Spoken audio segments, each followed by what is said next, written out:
Hello everyone, and welcome to The Long Dark, the best Canadian hoarding simulator out there. What is The Long Dark? It is a survival game with a strong emphasis on exploration. Set on an island off the northwestern coast of Canada, it is incredibly cold, wildlife is everywhere, and most want to tear your face off. To start, here's the main menu. Simply incredible, I know. 3 buttons: Survival, Winter Mute, and Quit. My favorite button. Survival is the original game setting and leads just that, an open world experience with the only real goal being survival. Wintermute is the newer story mode, though we will be ignoring that and focusing on survival. There are 4 difficulties for survival: Pilgrim, Voyager, Stalker, Interloper, and Custom. Wait, that's 5. But personally, I call them No Pain, Some Pain, Lots of Pain, and Agony. We're going to be playing on Lots of Pain today because I am a filthy casual. But wait, where are we actually trying to survive? Well, the first and most noticeable threat is just how fucking cold it is. We're in the far north of Canada, it's winter, and some sort of fucky-wucky space shit is going down, making everything colder. Without warm clothing, shelter, or fire, you'll turn into a popsicle. Warm clothing is the best option since you can't bring shelter or fire with you. We start the game looking like this, but with time we end up gaining the drip. So, now you're warm and cozy, bundled up in a nice coat. The second threat that wants to end you is hunger. For every action that you do, there is an amount of calories spent to do so. Run out of calories, and you'll start starving and eventually perish. To prevent this, we need to scavenge for food from the remnants of civilization, hunt game animals, and forage.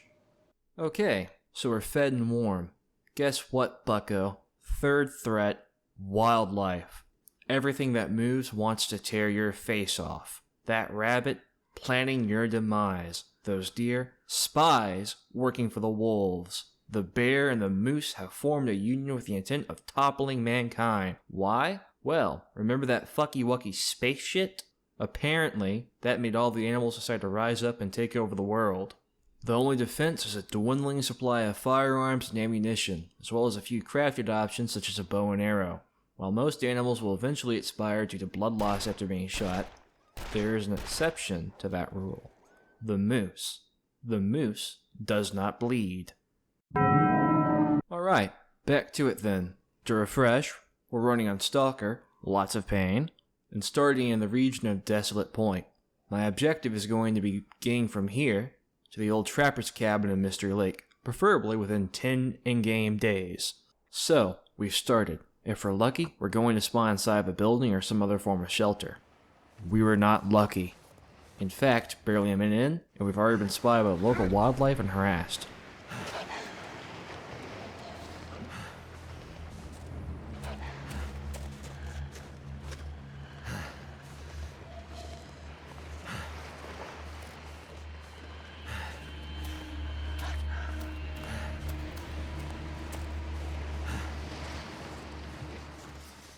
Thankfully, we lose the chase and get into the lighthouse, one of the few real shelters in the region.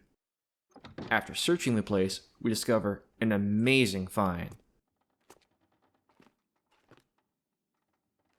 The Big Iron. With this, we can now defend ourselves from most of the local wildlife. After ransacking the lighthouse, we moved on to the next location in the region, a large ship that had been beached on the ice.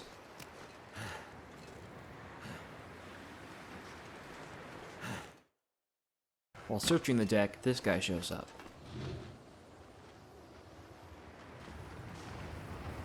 I have the galaxy brain idea to try shooting it. That's right, get out of here. After that little incident, I scurried away to the next location on our route. An abandoned whaling station that was overrun by wolves. This place is pretty big, has lots of little trailers around the main house, and plenty of little secrets. It took a while to search the area, and by the time I was done, it was nighttime.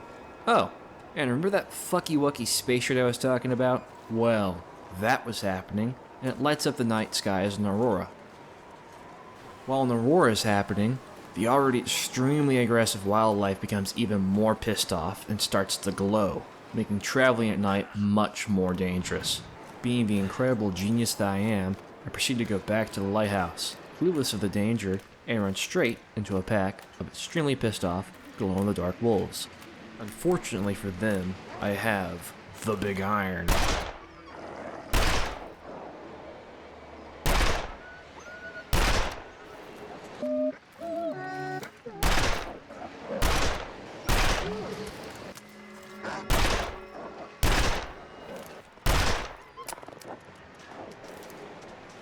After dealing with the locals, I take a power nap in the lighthouse. In the morning, we head back out with the intent on leaving Desolate Point, and begin to head towards the coastal highway, the next region on the route. However, I made one crucial mistake. I can't keep my grubby little hands off of anything that isn't nailed down. So I ended up picking up a lot of junk, as well as an unreasonably large amount of coal. All this kleptomaniac behavior began to overload my inventory, and I had to drop some stuff. With all of this messing around, I started freezing and was at risk of hypothermia, but thankfully was near a mine shaft, which also led to the midway point to the coastal highway. The mine shaft was an abandoned coal mine, and it was pretty dark inside. The good news is, I found this cool storm lamp, and it replaced my old torch. After making my way through the darkness, I ended up back outside, in a small region known as the Crumbling Highway. We were so very close to our destination, but started to become tired not too far into the crossing of the region, which made our inventory issue much worse. Becoming tired lowers your maximum weight load, which we were already over beforehand, and at full exhaustion, it's cut in half. You also don't regain stamina. This causes me to move at a snail's pace, and I am unable to do actions like sprinting or climbing. Since I was moving so slowly, I ended up spending a lot more time outside in the cold than I was intending to, and started freezing without any shelter nearby. I couldn't turn back, so I kept pressing on, hoping to find my way to safety and warmth. Owning up to the region's name, we passed through a pretty smashed up section of highway, with all sorts of junk on the path. Eventually, we found the exit to the region and entered the coastal highway. Unsurprisingly, the coastal highway is a highway that runs along the coast. What is surprising is that there are a lot of wolves, and they can hide pretty well on the sides of the highway. So instead of staying on the highway and getting ambushed and mauled like a chew toy, I'm going to walk along the frozen coast so nothing can hide from me. Maybe I can even get the drop on a wolf before they see me. Not long after saying that, I spot one and decide not to take any chances, and start blasting.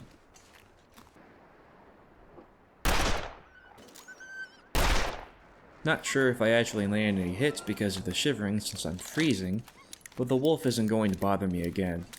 However, another one shows up and I start blasting. Again.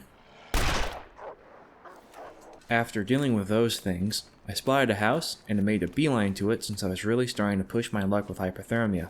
We get inside, find that it's cozy and warm, and promptly found the bedroom and passed out for a while. That nice, warm rest let us recover from both the exhaustion and the hypothermia, but when we woke up it was still dark. Since I couldn't see anything, I spent a little time repairing my clothes, which had gotten pretty ripped up during the trip. When it was bright enough to see again, I searched the rest of the house and went outside to check the other nearby buildings for any supplies. It was a good idea to check them, and I found quite a lot of good stuff. After that, we set back out on the trip. I stuck to my strategy of traveling on the frozen shore and started heading towards some sort of island in the distance. The moment I stepped foot on this island thing, I got jumped by a wolf.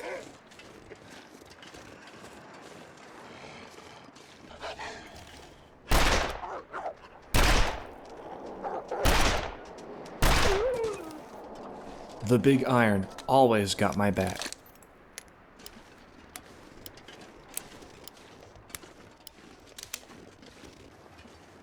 At the top of the island, there is a house with not much in it.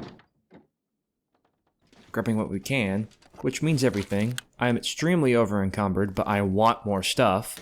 We head back out and spot roughly where the coastal town site should be. I try heading towards it, and almost immediately I am harassed by a pack of wolves intent on chewing on me. What's worse, I was starting to run low on ammo and could not fight that many, so I had to keep them at bay with a flare. One wolf follows me all the way back to shore, but I managed to lose them and finally reach our new safe house, the gas station. The gas station is located in a great spot to base in. It's nearby plenty of other buildings, is spacey, has a workstation, and even has a bed located right next to a fire barrel. Now we're really living large. This was also pretty much the midway point between the lighthouse and Desolation Point, and the old trapper's cabin in Mystery Lake that we were heading to. However, on the way here, I made some pretty serious lapses of judgment that could have ended me. I nearly turned into an icicle, I grabbed so much stuff I turned into a snail, and I got dangerously exhausted during the trip. I was really pushing my luck and barely managed to make it without any permanent harm. I needed to be more careful and decided to make some preparations before continuing. The first order on that list was emptying all of the stuff out of my bag into a big pile of stuff. Behold, my stuff.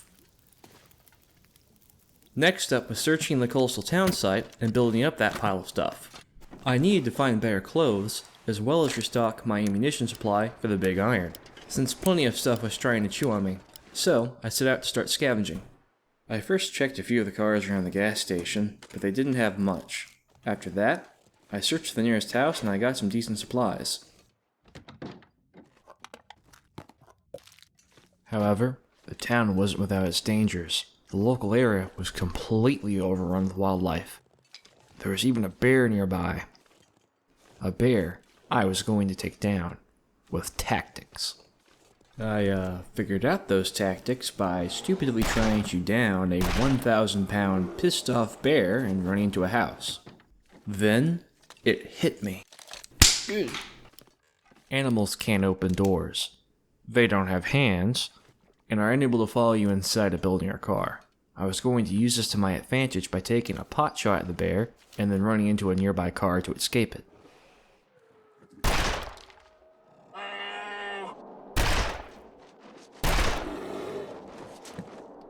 After blasting the bear with the big iron and running inside the car, I waited about an hour for the blood loss to do its thing.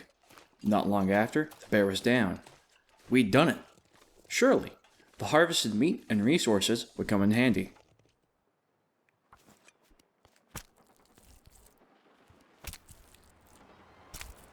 Harvesting the bear took a while, and night was starting to fall, so I quickly made my way back to the gas station to offload our gains. Back inside the gas station, it was pretty dark, so I started up the barrel fire for light and to start grilling some of the bear meat. Meanwhile, I started saying out the pelt and guts to start curing them and put the supplies I gathered into the stuff pile.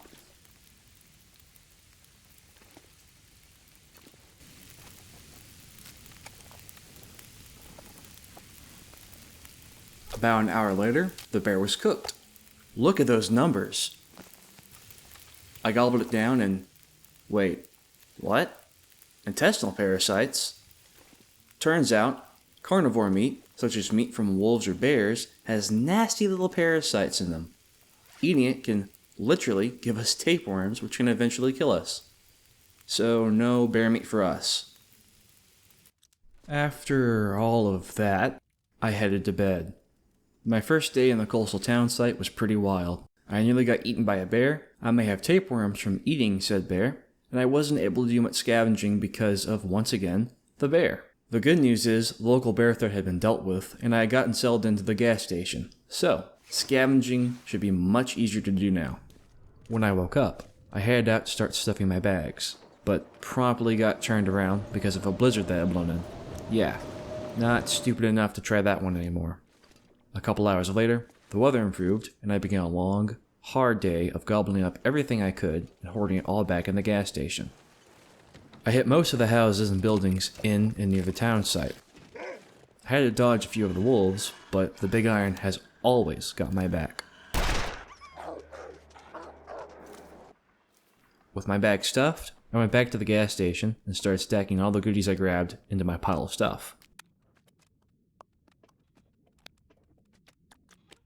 Over the next couple of days, I started venturing further and further out to hit the buildings on the outskirts of the town site. Mostly just this cool island that has a house on it, and a few of these ice fishing shacks, which usually didn't have much stuff in them.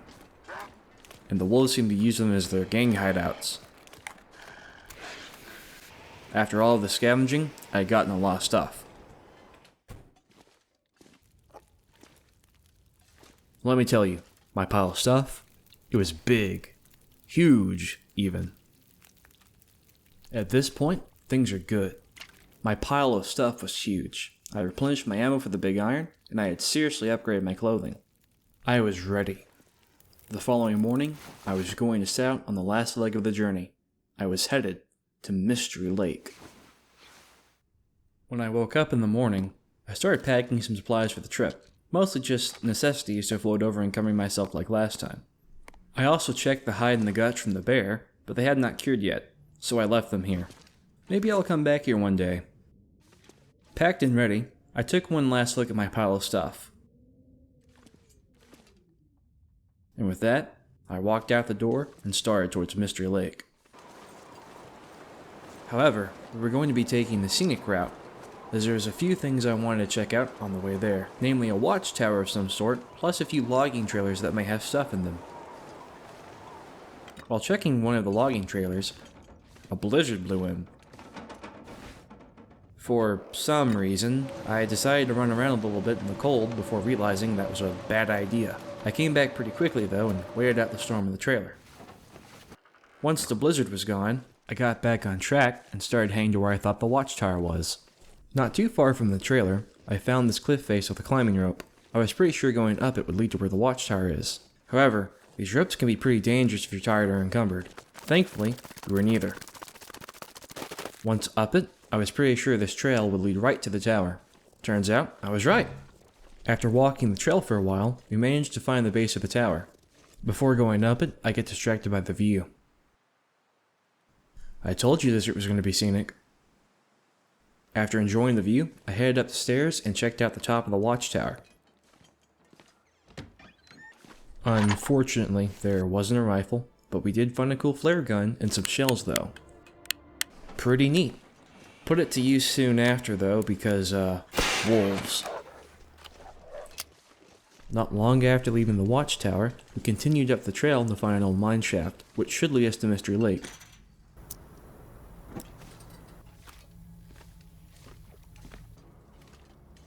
Turns out, it didn't actually lead there. Whoops. Wrong creepy old mine shaft, I guess. Quickly hanging back through the mine shaft and back onto the trail, we managed to find the correct passage to get to Mystery Lake, a set of railroad tracks leading through a tunnel. Going through it leads to the last real obstacle in our way, the ravine. The ravine is a connecting region, like the crumbling highway was, and it's mostly made up of a giant ravine.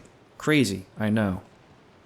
The only way to cross is by passing over a broken railway line that is at least 100 feet up over you guessed it, ravine.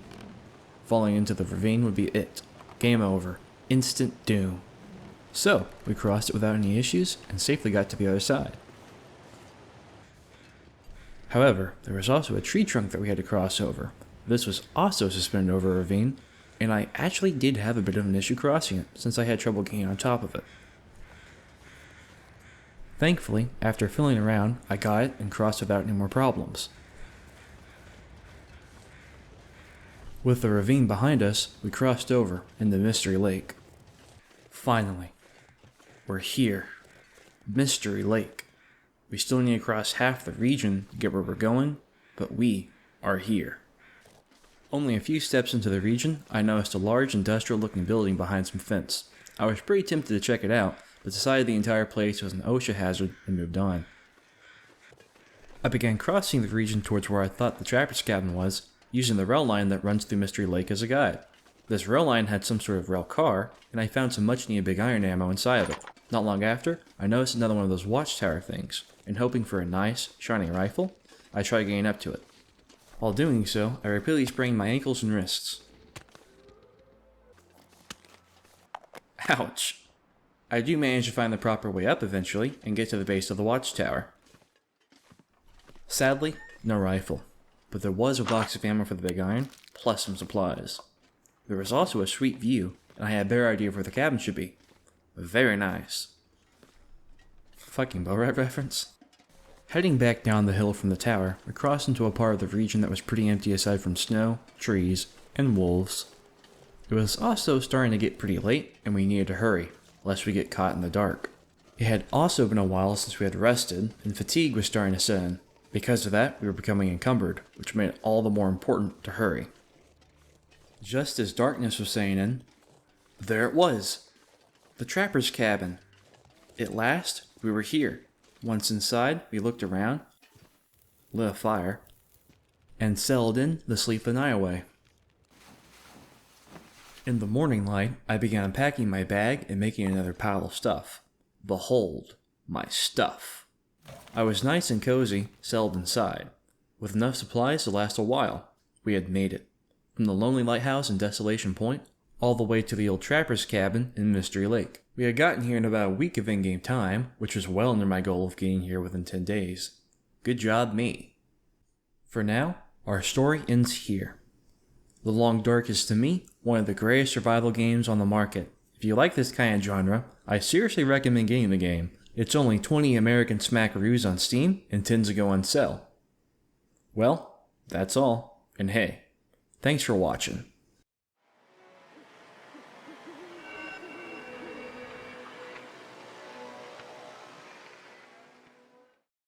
Okie dokie, we done?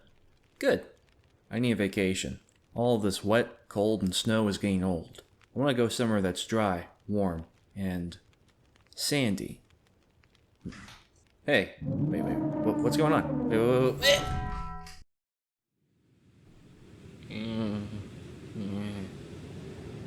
Where am I? What the hell? What the fuck?